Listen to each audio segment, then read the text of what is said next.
Hello iPhone users. Welcome back to our channel.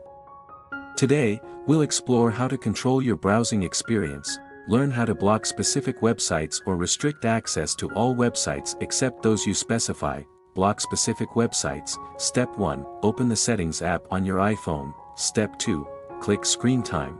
Step 3, select Content and Privacy Restrictions and then select Content Restrictions. Tap Web Content and select Limit Adult Sites. Step 4.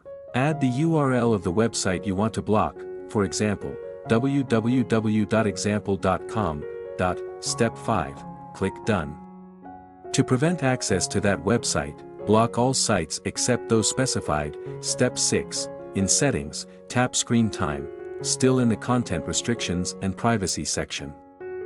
In the Content Restrictions section, tap Web Content. Select only specific sites, add the sites you want to allow to always allow. You are now the website gatekeeper.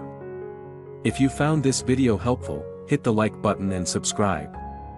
Thank you for watching and see you in the next useful videos.